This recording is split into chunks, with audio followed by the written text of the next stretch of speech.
Oh, welcome. I was thinking we'd begin reading a little bit of poetry. So I had begun reading before I clicked live, and so I'm already delighted. Uh, so the volume that I picked up is Classical Chinese Poetry. This is David Hinton, translated and edited by the very same. So let's give this a whirl. So I'm on page 113, and this is from Tao Chian, and this is I'm just making a note of whose poem here so that I can update the title later. Hello, Luke. Good to see you, sir. So this one is titled Home Again Among Fields and Gardens. Nothing like all the others, even as a child, rooted in such love for hills and mountains, I stumbled into their net of dust, that one departure a blunder lasting 13 years. But a tethered bird longs for its old forest, and a pond fish its deep waters. So now, my southern outlands cleared, I nurture simplicity among these fields and gardens. Home again.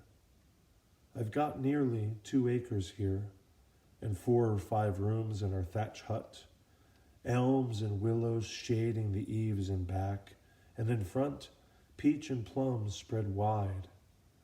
Villages lost across mist and haze distances, kitchen smoke drifting wide open country.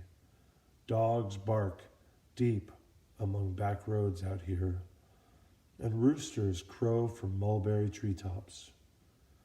No confusion within these gates, no dust. My empty home harbors idleness to spare. After so long caged in that trap, I have come back again to occurrence, appearing of itself. So little here beyond involves people. Visitors to my meager lane, rare. Thorn bramble gate closed all day. This empty home cuts dust-filled thoughts short. And day after day, coming and going on overgrown paths, I meet neighbors without confusion. We only talk about how the crops are doing, nothing more. Mine grow taller each day, and I open more fields, but I can't stop worrying. Come frost or sleet, and it's all tatters, torn down like so much tangled brush. Years never walking mountains and lakes, gone. Elated again among forests and fields. I take our children by the hand and set out through woods and abandoned farmlands. Soon we're walking around aimlessly amid grave mounds and houses deserted long ago, their wells and kitchen stoves still standing among broken down bamboo and mulberry. Someone's out gathering firewood, so I ask where these people, all these people, went. Turning towards me, he says, nothing's left once you're dead and gone. Nothing. Wait a single generation, and court or market, every last face is new. It's true, of course. Life, its own mirage of change. And it ends, returned into all empty absence. What else? So I'll look through here for another writer. Oh, Hsieh. Okay, let's just randomly go with this next writer. I had read Han Yu earlier, but I don't know if I'll find that in the volume. So this is Hsieh. and I'm about to choose one. I believe.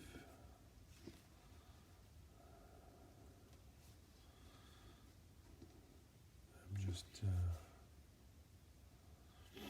yeah, so this is kind of nice. This seems like it follows. Hi, Peter. The prior poem. This is entitled, I've put in gardens south of the fields, opened up a stream and planted trees. Woodcutter and recluse, they inhabit these mountains for different reasons. And there are other forms of indifference. I misread it. I'll just begin again. I feel like I just read this poem too. Woodcutter and recluse, they inhabit these mountains for different reasons. And there are other forms of difference. You can heal here among these gardens, sheltered from rank vapors of turmoil, wilderness clarity calling distant winds. Hsieh sighted my house on a northern hill, doors opening out onto a southern river, ended trips to the well with a new stream, and planted hibiscus and terraced banks. Now there are flocks of trees at my door and crowds of mountains at my windows.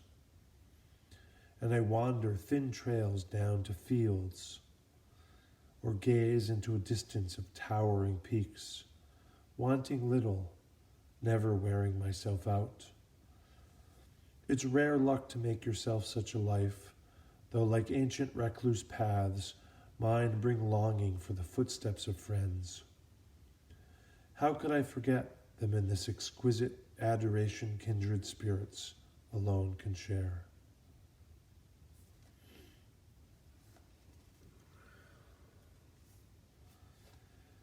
Yeah, I believe I'll scroll and pick another. Now we're into the Tang Dynasty here. But I am going to scroll beyond to find Zhao. Oh, Wang White. Oh, that's pretty nice. All kinds of things could happen with a Wang Wei poem. So I think it's Wang Wei, but Hsieh, I recall too. This looks like a couple here. Maybe I'll just read a few. They're brief, and thank you for joining me, whoever might be.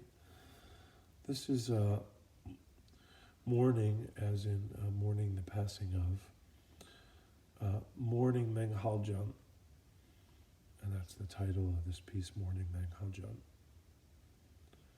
My dear friend, nowhere in sight, this Han River keeps flowing east. Now, if I look for old masters here, I find empty rivers and mountains.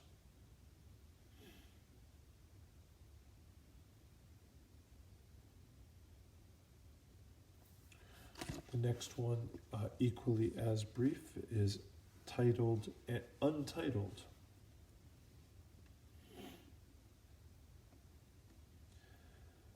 Same author, Wei. You just came from my old village, so you know all about village affairs. When you left, outside my window, was it in bloom, that winter plum?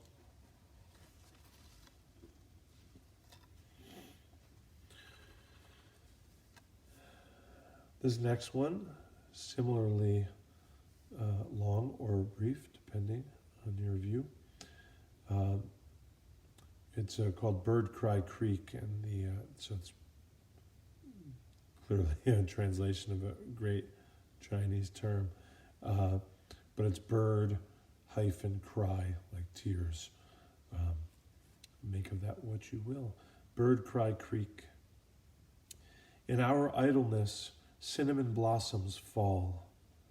In night quiet, Spring mountains stand empty. Moonrise startles mountain birds. Here and there, cries in a spring gorge.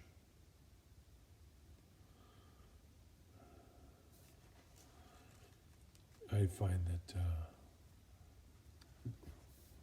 the Wang poems, for me, I just want to read that like a lullaby for meditation. Just let that be the last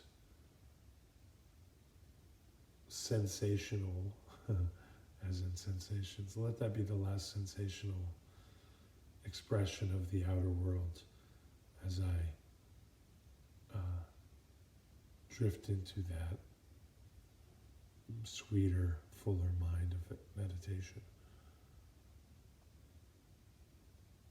Like a fertilizer for a different brain state. Just let that last suffuse into me, wash over me. The experiences that I'll have, the places I'll go. And like, so why let me just read that. Caringly, carefully, quietly, probably slowly.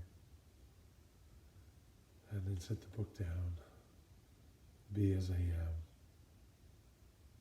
Perhaps as fully as I ever am. So, with that, a couple more. Preceded by a yawn. It's been like, since the quarantine, like 20-hour days for me. Tending to people. So, apologize for the yawn. There's probably another coming. Okay, Wang. I'm on page 160 here. And thank you, David Hinton, for the compilation, the editing, and of course the translation. Now I see in this one a couple words that you may not know. So Dharma, you possibly know is, so we can think of Dharma as the teachings, Buddhist. Sangha is the community of support for the Buddhist, that the Buddhist is a part of and benefits from. And Chan is Chinese Buddhism. It's the word that became Zen as it shifted into Japanese language. And for whatever reason, the term Zen made it into English much more readily. So anyway, Dharma, Sangha, Chan I see in here. So you can hear Chan as Zen if that helps you. And that's in the title of the poem. In the mountains, sent to Chan, brothers and sisters. And that's the title. In the mountains, sent to Chan, brothers and sisters. Dharma companions, filling mountains, a sangha forms of itself, chanting, sitting, Chan stillness. Looking out from distant city walls, people see only white clouds.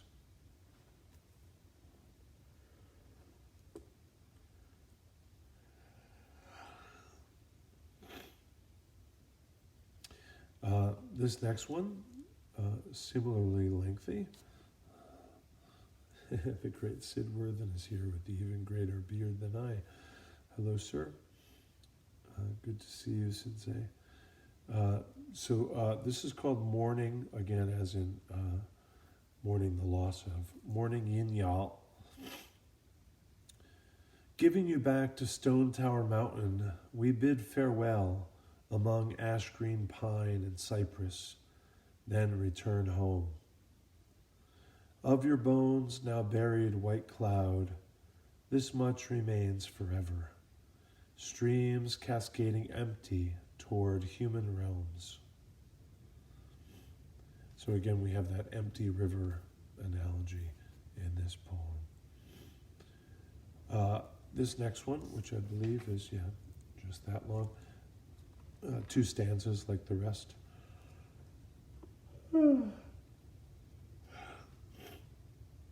Is entitled In Reply to Paiti. The cold river spreads boundless away. Autumn rains darken azure deep skies. You ask about whole South Mountain. Mind knows far beyond white clouds. Hello, Coach JD. I see you joined us. Thank you.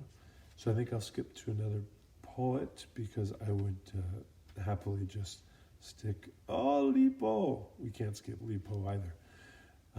Yay. All right, someday I'll read my poems that are offerings to Lipo. And so we've opened the Lipo, where I actually have a receipt from 2015 from a restaurant that is burned down now.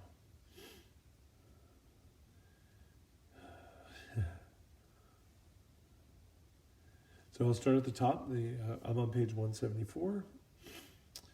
And this is entitled, it's a whole sentence, that title, On Yellow Crane Tower, farewell to Meng Haojian, who's leaving for Yangzhou. I'll read that title again. On Yellow Crane Tower, farewell to Meng Haojian, who's leaving for Yangzhou.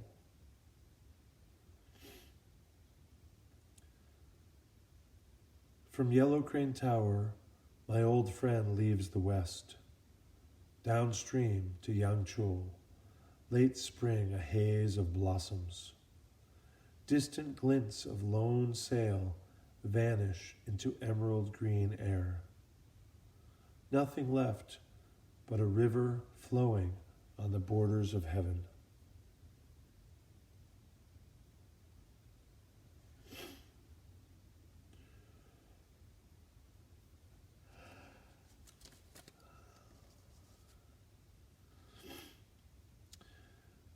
Next one is entitled Wandering Up Ample Gauze Creek on a Spring Day. So gauze like bandages.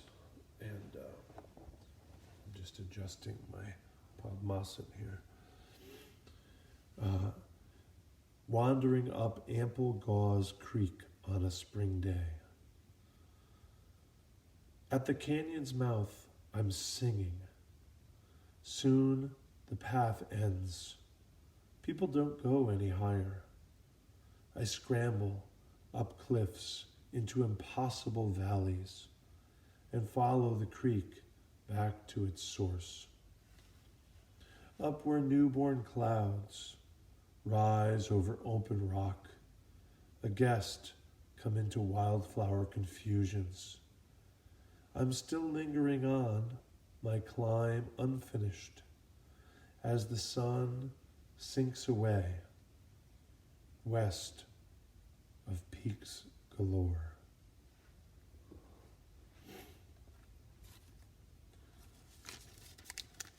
And I think I'm going to read the one I apparently marked here with my receipt for $20.05.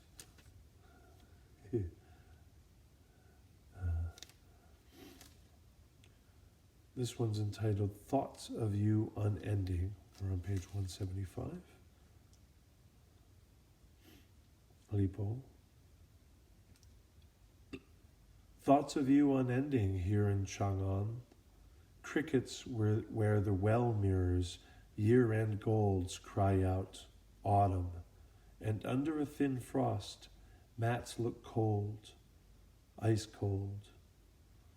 My lone lamp dark, thoughts thickening, I raise blinds and gaze at the moon. It renders the deepest lament empty, but you're lovely as a blossom born of cloud, skies opening away, all bottomless azure above, clear water all billows, and swelling waves below, skies endless for a spirit in sad flight. The road over hard passes, sheer distance. I'll never reach you, even in dreams. My ruins of the heart, thoughts of you unending.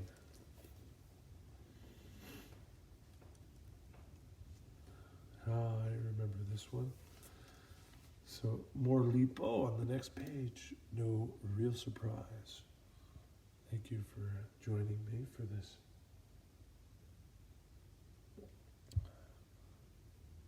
Martial arts show sharing.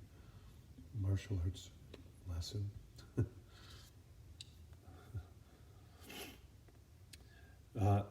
This one, lipo, is Night Thoughts at East Forest Monastery on Thatch Hut Mountain. So I'll read that again. Night Thoughts at East Forest Monastery on Thatch Hut Mountain. I'm just going to take it in myself for a moment too.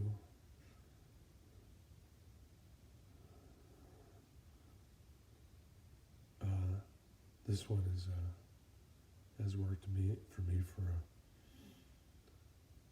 a long time.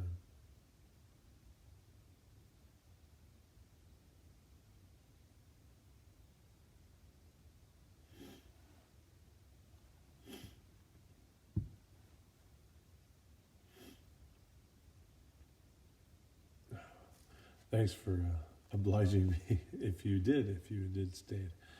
So Night Thoughts at East Forest Monastery on Thatch Hut Mountain. Alone, searching for blue lotus roofs, I set out from city gates. Soon, frost clear, East Forest temple bells call out. Tiger Creek's moon bright in pale water. Heaven's fragrance, everywhere pure emptiness. Heaven's music, endless. I sit silent.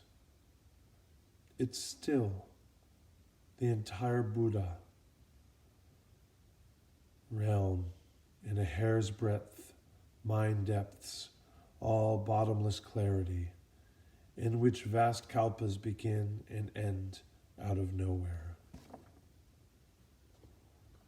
Kalpa is rather like a yuga, like an eon, maybe, like whatever the actual duration is meant to be. It's understood as a great length. This next one is entitled "Inscribed on a Wall at Summit Top Temple." Staying the night at Summit Top Temple, you can reach out and touch the stars. I venture no more than a low whisper, afraid I'll wake the people of heaven.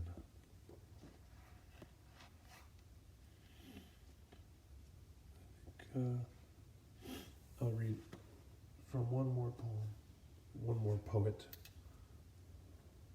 to confuse things. I've just opened a Li Ho as we left Li Po.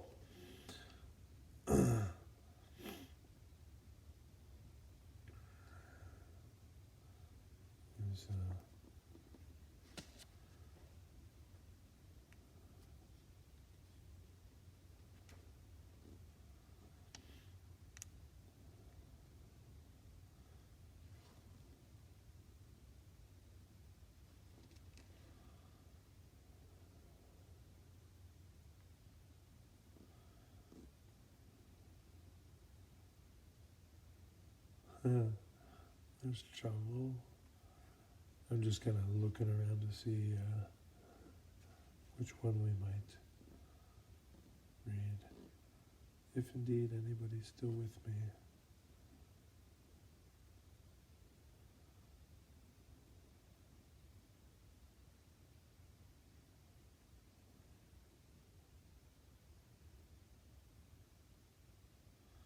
So I'm going to read this one. The Chill of Canyon Twilight, Liho. Entitled The Chill of Canyon Twilight. Great word, pellucid. A pellucid fox facing the moon howls mountain wind. Autumn cold sweeps clouds away, empties emerald sky. Jade mist trails white pennants into wet azure greens. At dawn, star rivers curling, flowing east of the sky. A brook egret asleep, dreaming swans into long flight, the current swelling delicate and full, saying nothing. Peak above, snaking ridgeline peak, tangled dragons, and for a traveler, bitter bamboo cries, singing flutes.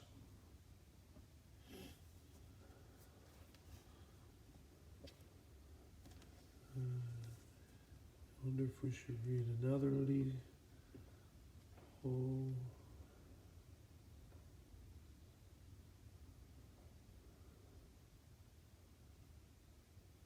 Yeah, this one's like a Chango story, the rabbit in the moon.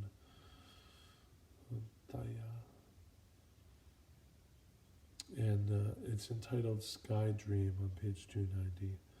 A moon's old rabbit and cold toad, weeping colors of sky, lucent walls slant across through half-open cloud towers.